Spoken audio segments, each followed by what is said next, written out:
გამარჯობა. ვაგრძელებთ თემას კომუნიკაცია და მათი განსხვავება კომუნიკაციაში გერმანიასა და საქართველოს შორის. და დიდი მადლობა ძალიან საინტერესო კითხვისათვის მაკას, რომელმაც კომენტარი დამეწერა და ამ კომენტარში მეკითხება, რომ ჩემი აზრი აინტერესებს თავაზიანობასთან დაკავშირებით, რაც ასე ძალიან ღრმად არის გამჯდარი გერმანელებში და ჩემთვის პირადად გადაჭარბებული და ცოტა შემაწუხებელია.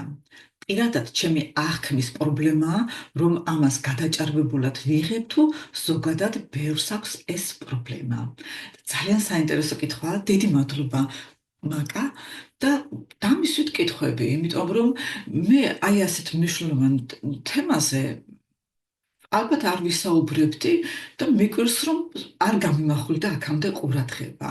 კიდევ დიდი მადლობა და მართლაც გერმანელებში არის ძალიან ფესგადგმული კომუნიკაციის წესები, რომლებიც შეიძლება დიდი ალბათობით უცხოელისათვის გაუგებარი და შემაწუხებელიც კი იყოს სულ მცირე იმ წლებში, როცა სანამ ის ამ წესებს გაითავისებს. და ეს ეხება რიგ და უპირველესად კიდევ ეს დიდი მადლობა და გეთაყვა. Danke bitte. Danke schön, bitte schön.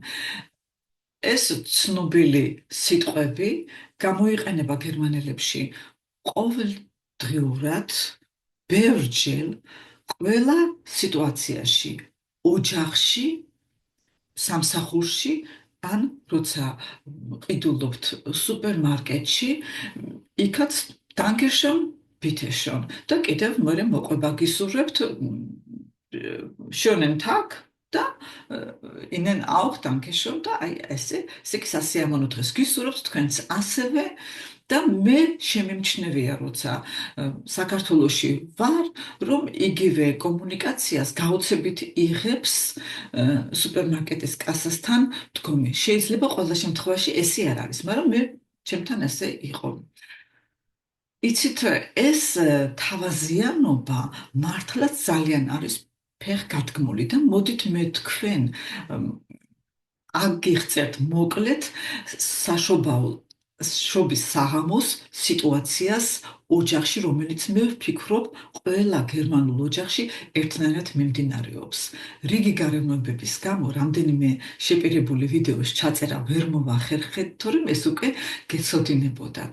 ეხლა წარმოვიდგინოთ შობის საღამოს სიტუაცია, უკვე ივახშმეს, ნაძვისხე ანთება ხდება მაშინ, მე კი ადრევე ვანთებ, მაგრამ აქ ესეთი წესი არის, რომ ეს კი ნაძვისხე რომ გაბწყინდება, შემდეგ ხდება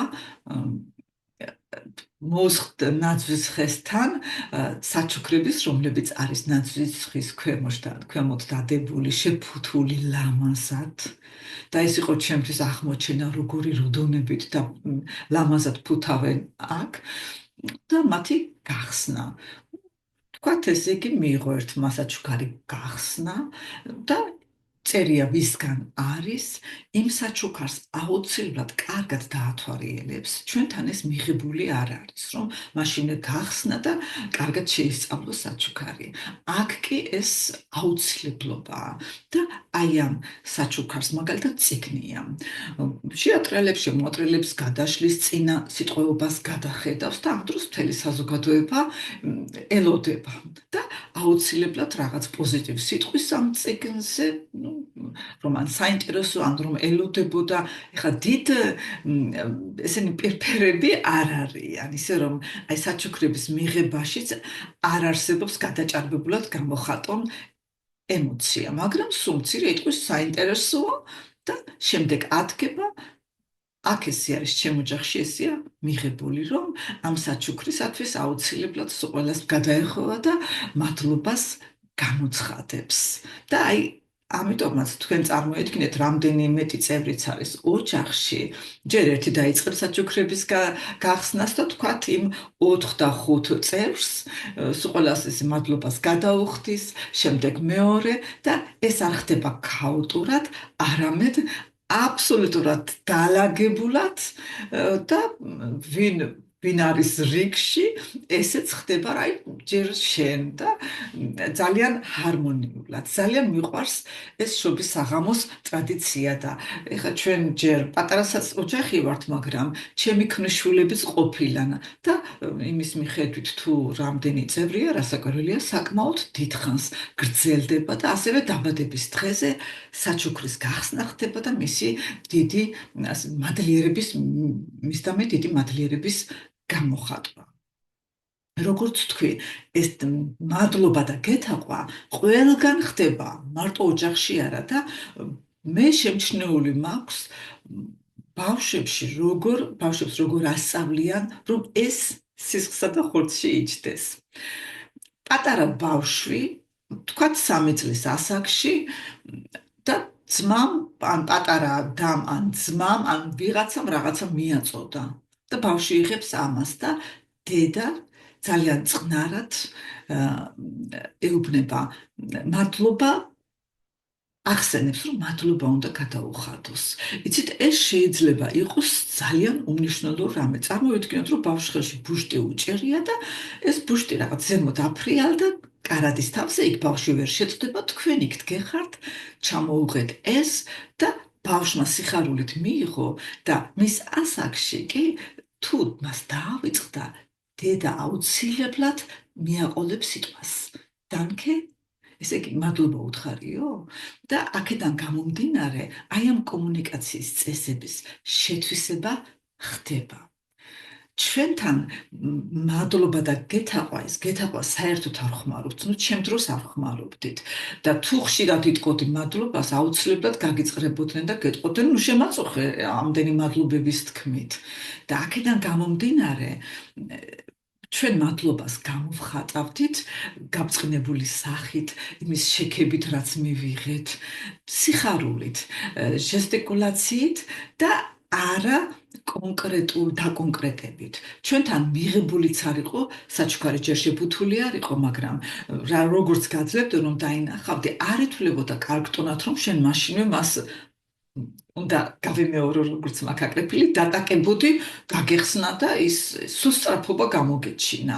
აქ კი პირიქით ულამაზო ტონად ითვლება, შენ თუ საჩუქარი არ გახსენი, ესე იგი უპატივცემულობა გამოიჩინე იმ ადამიანის მიმართ, რომელმაც მოინდომა რაღაცა სიურპრიზი გაგიმზადა და აქაც ვიტყვი, რომ გერმანელებს არ უყვართ სიურპრიზები.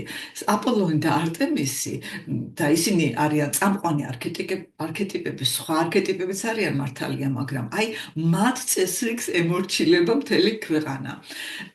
ისინი არ არიან ისეთი, არ უყვართ დიდი რომანტიული სიურპრიზები, არიან ძალიან გონების და ლოგიკის ადამიანები.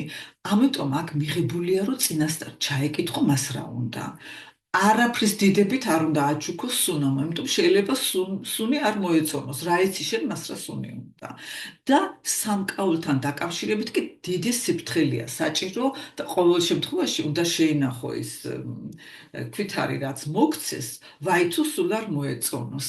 ამიტომაც შეთანხმებას კი ხდება საჩუქრებში. თქვენ გაგიკვირდება თითქოს ეს რანაირი რომანტიკაა, მაგრამ როგორც მოგახსენეთ, რომანტიკაზე წინ დგას რაციო.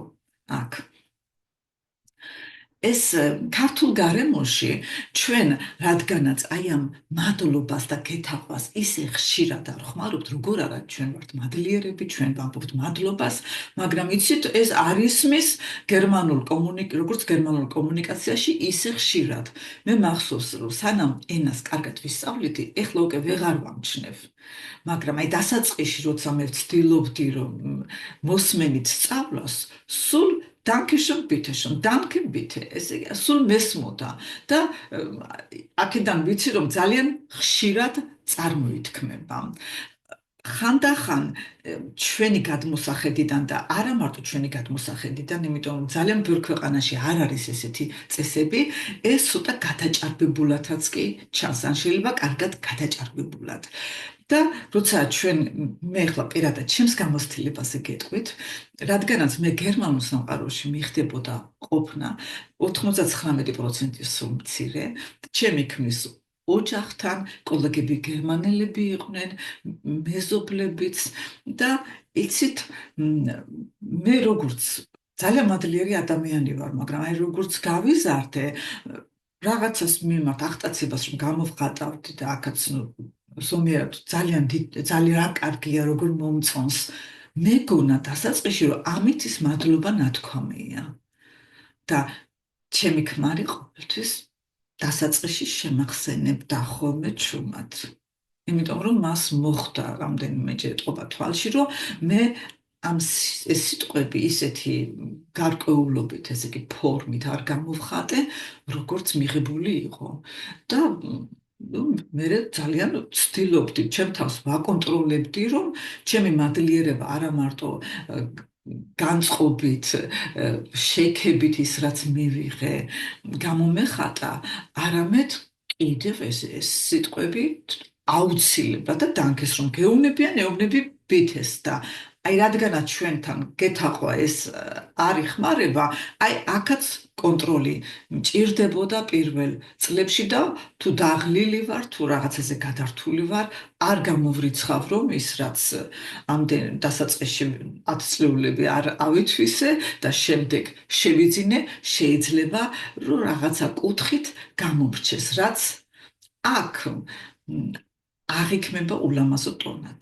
ესე იგი, ის, რასაც გამოხატავ, ემოცია, შენი გაბწყნებული სახე, შენი შექება იმისი, რაც მიიღე, ან კიდევ დიდი, რომ როგორ დაგეხმარნენ, მაგალითად, რაღაცა ქუჩაში ვიღაცამ დახმარება გაგიწია და რომ უთხრა, რომ თქვენ მე ძალიან დამეხმარეთ, ეს აუცილებლად აქ უნდა მიაყოლო ის სიტყვები, რომლებიც ვთქვი, მადლობა დიდი, იმის გამოხატვით, რომ როგორი დახმარება მიიღე და როგორი გახარებული ხართ, ამით აკაკლია რაღაცა.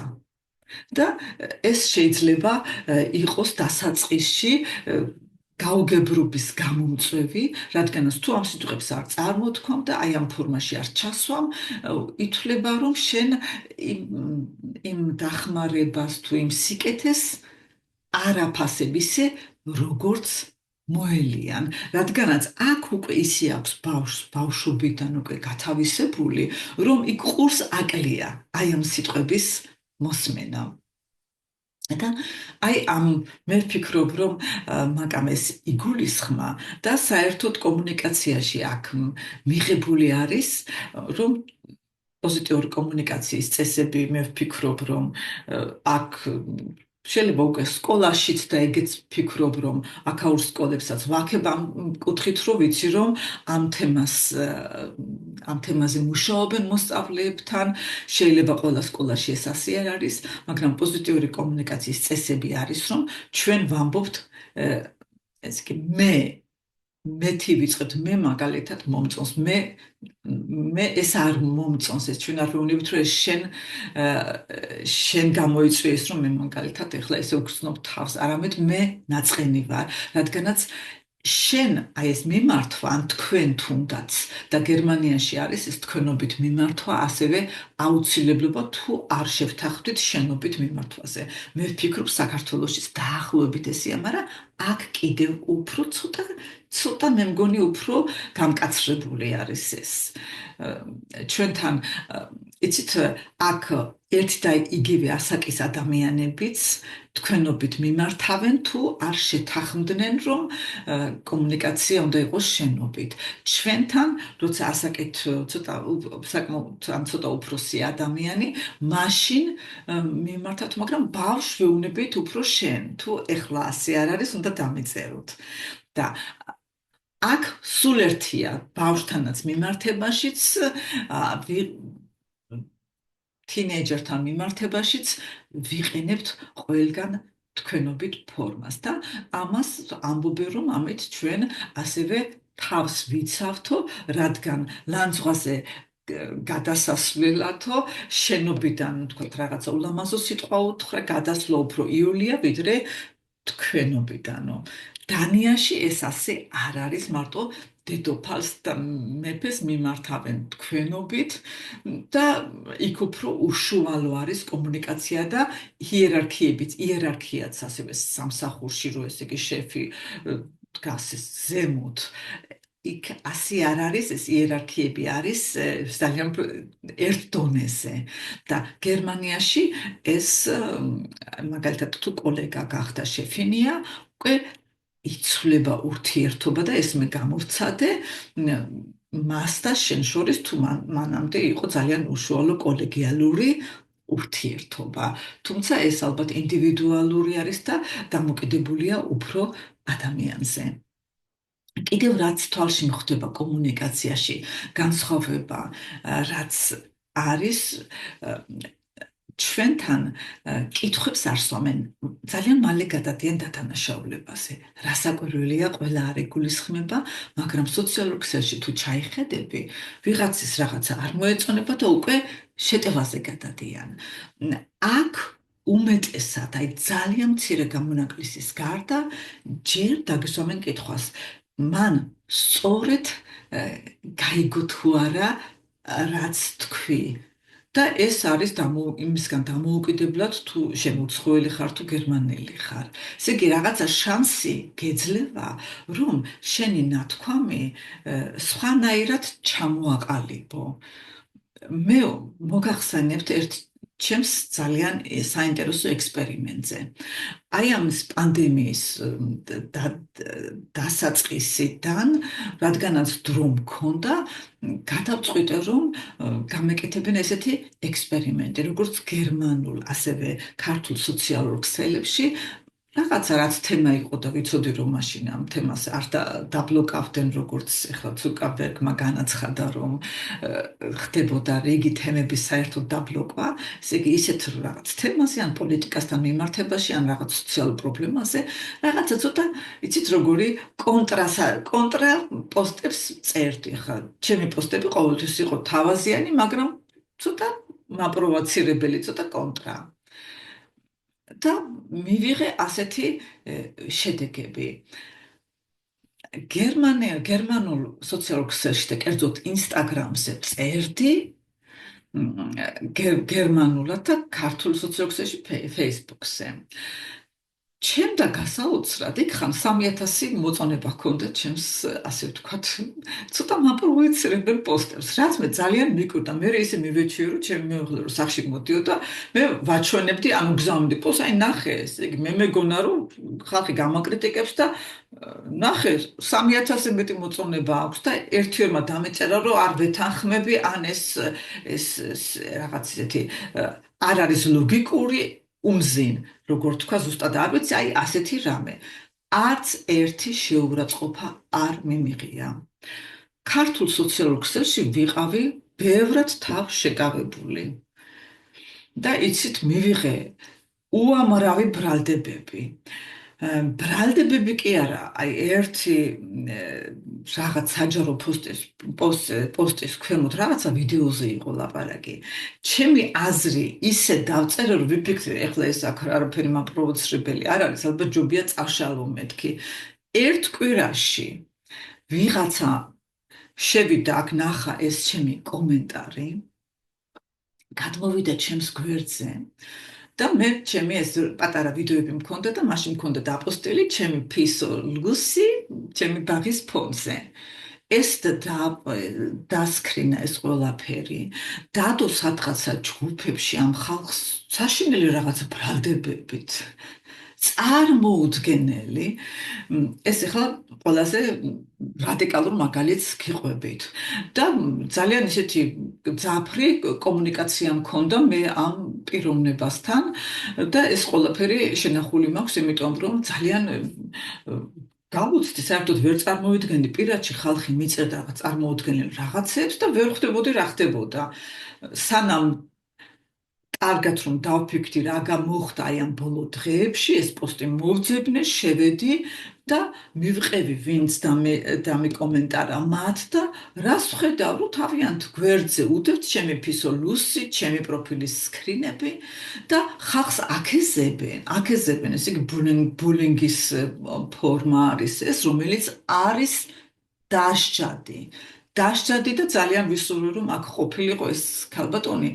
აი იცით რა, ახლა ნახეთ თქვენ რამხელა განსხვავება არის და ისეც ხანდახან რაღაცას დავდებ, ვიღაცა მაშინვე შენობით მოკლედ დიდი განსხვავება არის ამ კუთხით ჩვენ სოციალურ ქსელში რაც ჩანს კომუნიკაცია და გერმანულ კომუნიკაციას შორის.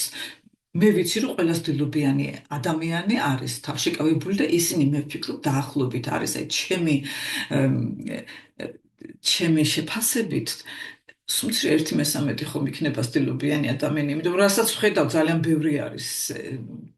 შეიძლება იმედი არის რომ ვცდები. აი გერმანელებში ეს უზრდელი კატეგორია, რომელიც არ ილანძღება, უბრალოდ გეტყვის რა ეს სისულელია, რასაც წერ, ეს არის ყველაზე დიდი ლანძღვა, რაც მიმიღია.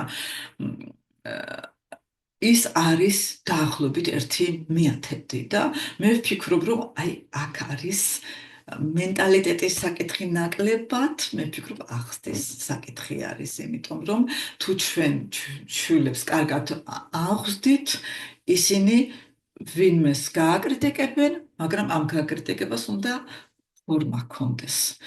თანაც იცით რომ აკრიტიკებ ადამიანს, ეს კრიტიკას იოლად იღებს, თუ მას კონსტრუქტიულად აკრიტიკებ, რომ მეტყვილიც და მე სხვა აზრი მაქვს, აი ეს წყაროები მაქვს, აბა თქვენ ეს წყაროები ნახეთ. მე ვფიქრობ, რომ თქვენი აზრი არ შეესაბამება რეალობას, ან რაღაცა ისეთი დაუწერე, რომ ეს ადამიანი დაფიქრდეს, რომ ლანძღავ ესე სად მოსულა.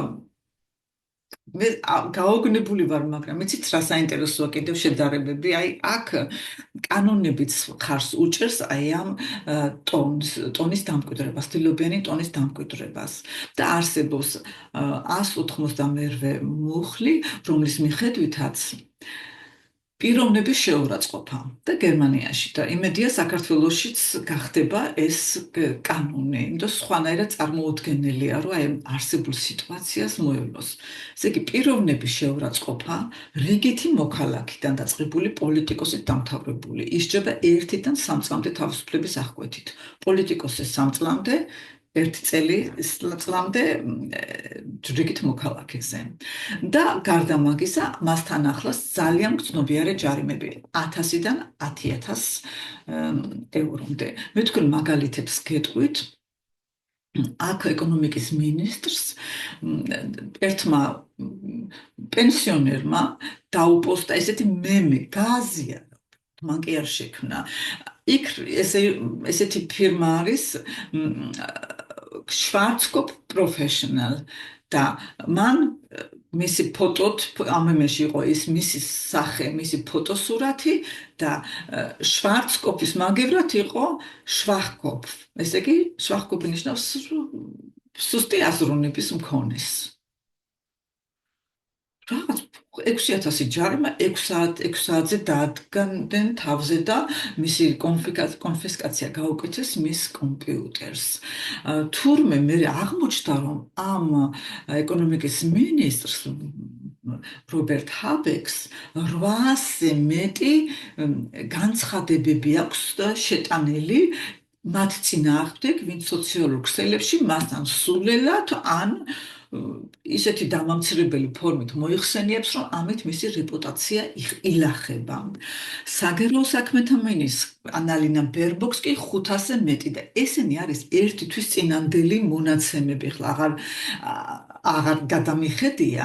აი თქვენ თვითონ წარმოედგინეთ, რამხელა არის გერმანია, რამდენი მილიონი ცხოვრობს და X-ზე, ესე იგი, ყოფილ Twitter-ზე, ანუ Facebook-ის სოციალურ ქსელში სულელი და ყველაზე სულელი საგარეო საქმეთა მინისტრიო რაღაც მგონი 10000-მდე ჯარიმა იყო და თანაც იცით ეს უსიამოვნო პროცედურები და მე მგონი ამას კიდევ ემატება მე მგონი ხარჯები, სასამართლოს ხარჯები. ისე რომ ბევრ ადამიანს ფული შეგროვება დაჭირდა, რადგანაც ეს თანხები არის აბსოლუტურად უზარმაზარი და ეს წარმოუდგენელი რიგითი მოქალაქისათვის, რომ უცებ გადაიხადონ.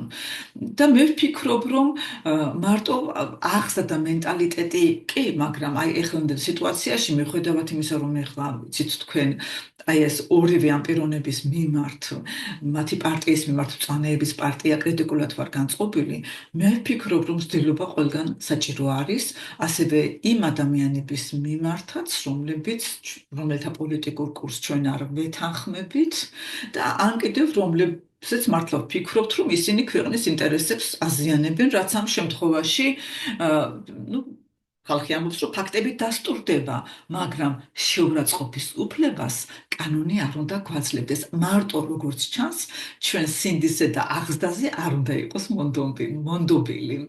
და აი ეს არის, როგორც გითხარით, კიდევ განსხვავება, რომ აქ კანონიც შენს ინტერესებს იცავს და ასევე ბულინგის ქალბატონმა რაც იკადრა, მან და ყოფილა ოპოზიციაში ცნობილი პიროვნება, ხო?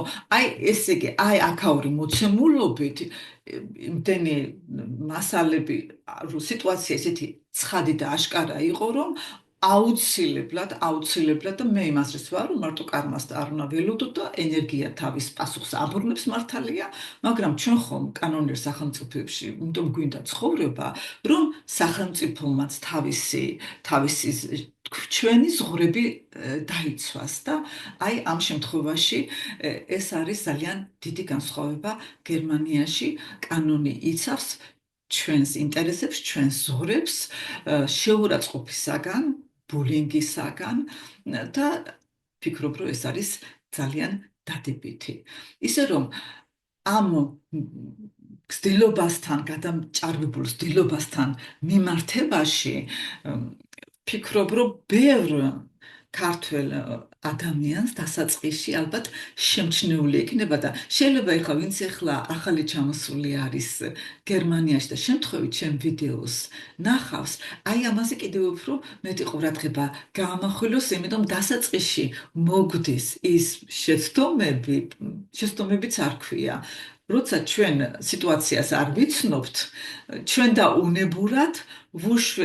უნებურად ვიქცევით ისე როგორც გავიზარდეთ და სხვა მხარეს კი შეიძლება შეიქმნას შეცბუნების, ან კიდევ გაუგებრობის სიტუაცია და ამის თავიდან ასარიდებლად. დიდი მადლობა მოსმენისათვის, კარგად გრძანდებოდეთ.